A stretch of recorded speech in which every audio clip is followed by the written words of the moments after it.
Hey, what are the top 5 solar sales strategies to get ready for 2025? Hey guys, welcome back to another video on the channel. My name is Van, and for the past 5 years, I dedicated my life and soul into the solar industry. I've done everything from hiring to firing to marketing to everything in between. I've had a lot of experiences, especially when it comes to the remote solar sales game and marketing. And on this video, I'm going to give you 5 years worth of advice in 5 simple strategies that you could implement today. Doesn't matter if you're already in the game or you're thinking about getting into remote solar sales. All right, so the first thing first, if you haven't subscribed to the channel, make sure you do, because this channel is predominantly about solar and solar marketing and sales strategies. So if you haven't subscribed, please consider subscribing. So the first thing you got to have is a creative offer. Why do I say that? Because let's just start by saying that there's only a handful of ways, probably 3 main ways to generate leads if you're doing this remotely or over the phone, just like we are. And that is live transfer. So you can either buy them from an overseas call center, or you can just hire an overseas call center to do the live transfers for you. You can buy the live transfers by the piece. You can do that. That's one way of generating leads. The second way of generating leads is probably buying a list or scraping or doing some skip tracing. Hire somebody on Fiverr to skip trace an area that you want to target, and then getting that list of leads, putting them through a dialer, and then doing cold calling yourself. That's another way. The third way is what I'm experienced in, which is Meta or Facebook ads type of way of generating leads. There's no one way to skin a cat, right? If you're experienced in cold calling, if you know your live transfer stuff, if you've already done that in the past, then that could work really well for you. I hate when people say, like, they're biased for the most part when they say, oh, Facebook ads is the best or this is the best. No, bro, you could scale anything. There's no such thing as the best method of generating leads. It's just whatever works for you, and you have to test everything to find out what really works well for you. But there's also a lot of skill involved in each and every single one of the ways that you actually decide to start generating leads. But let's talk about the offer. Why is the offer so important? The offer is important for a few reasons, but let's look at the first reason. So the first reason for actually wanting to create an offer is so that you're in a category of one. How do you really stand out from the crowd? Like, if you want to call out your ideal perfect avatar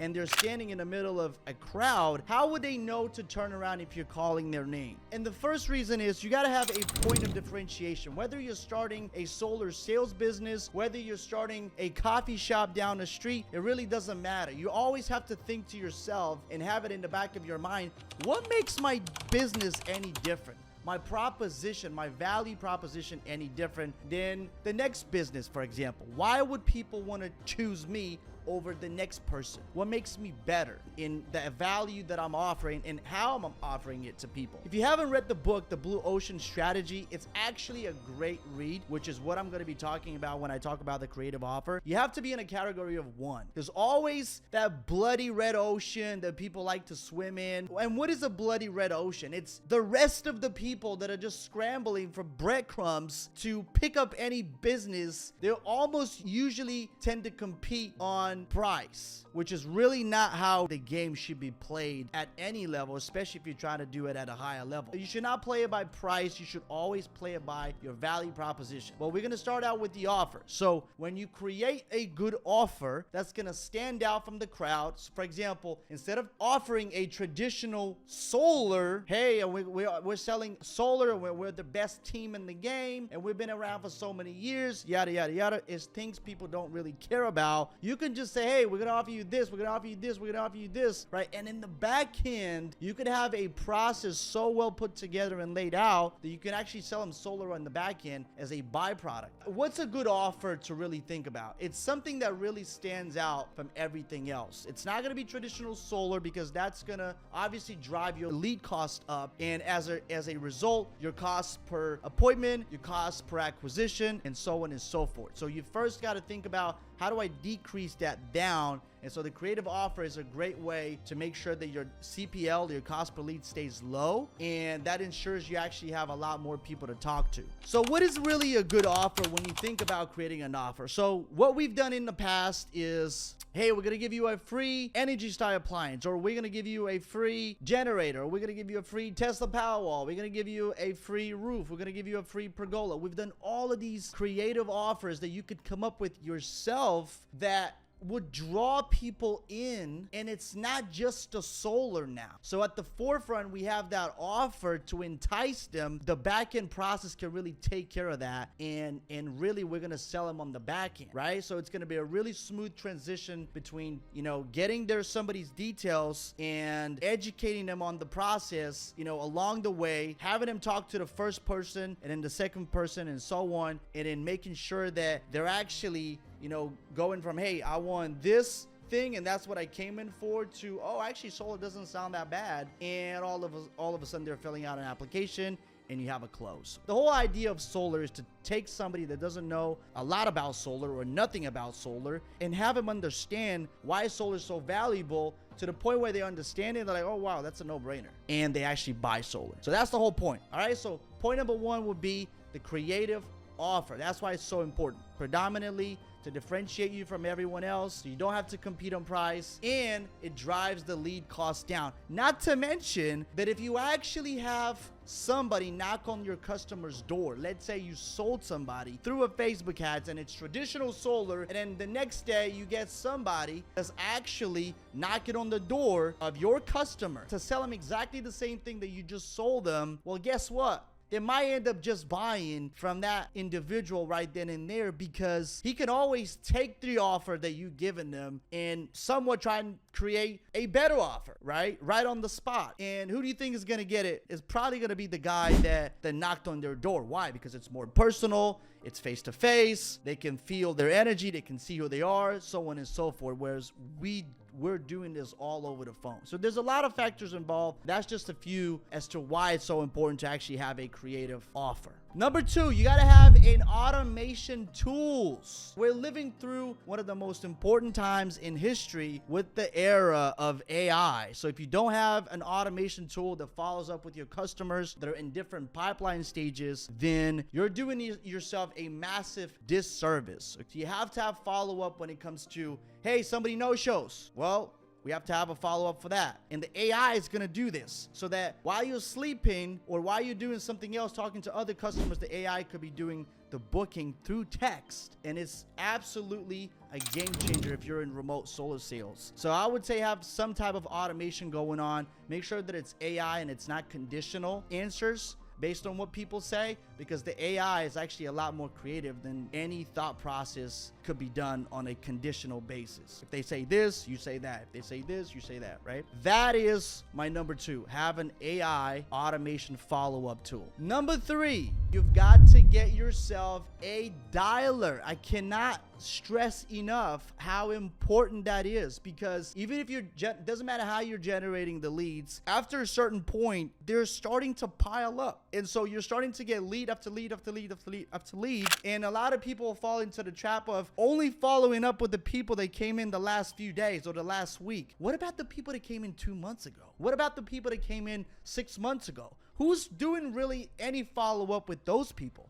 Because I could tell you there's plenty of deals that we have closed from people that literally came in 6 months ago, maybe even a year ago. And it happens all the time. And I recommend you get a dialer because it makes your time spent chasing these leads a lot more efficient. And you're going to be able to hit up those people a lot more frequently than if you were just to use a traditional CRM or even your cell phone. And strategy number 4 is you run credit on the first call. So traditionally in solar, if you want to build a team, you got to have some type of a setter and a closer model, right? There's many sales industries, they operate on the same basis. They have a setter and they have a closer model, and they actually, some people have retention, but that's a story for another day. But a setter and a closer model is very popular within solar. And how that works is the first call is really not just to get their personal information and get the bill. A lot of solar people will tell you, oh, the most important thing is to just get the bill. The most important thing is just get the bill. If you don't have the bill,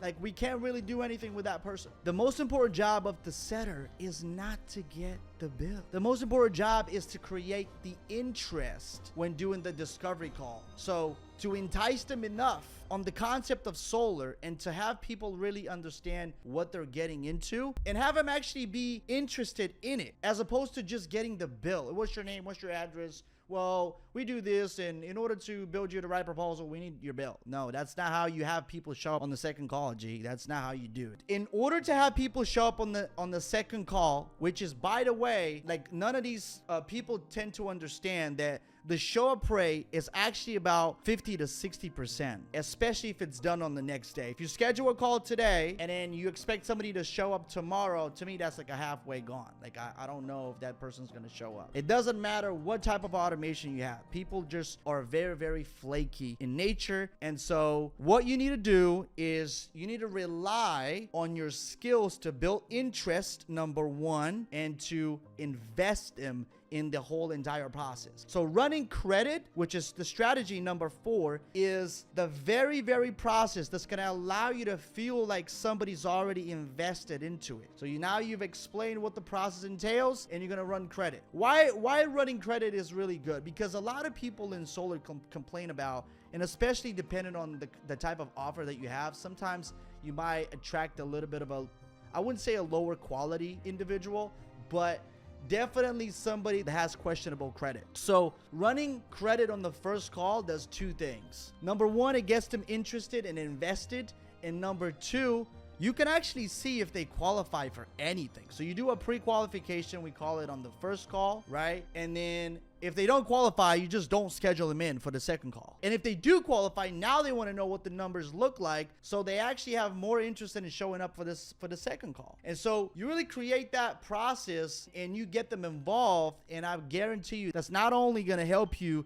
increase your show up rates on call number 2, but it's also going to make the process a lot smoother, and it's going to have them a lot more invested in the whole entire process. And number 5 is the loan versus lease option for creating offers. We talked about in strategy number 1 that creating offers is actually really, really important for this business model, and especially if you want to keep your costs low and if you want to make sure that you get more people in the pipeline. Well, what's going to allow you to actually come up with good offers, and all good offers, by the way, is some sort of cashback rebate that wraps into the loan anyway, or the lease. However, with the lease, there's a lot more variables. We got to see if it's a south-facing roof, this roof, that roof, right? And it's not a cookie cutter. Like, you don't know if you're going to be able to give them the rebate that you promised them, for example, especially if it's a big rebate. It doesn't matter what it is. If it's a roof, for example, with a roof, it's very difficult to get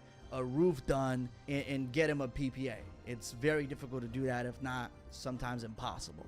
And so that's what I'm telling you, that the loan option will always give you a lot more juice in terms of the creative process of coming up with what type of offers can I really offer to my prospects and my customers than a traditional lease. So yes, the lease option makes a lot more sense for a lot of people, but also you got to think about this as a business. Well, okay, what gives me an advantage over somebody else? Well, offering a different type of incentive, most likely.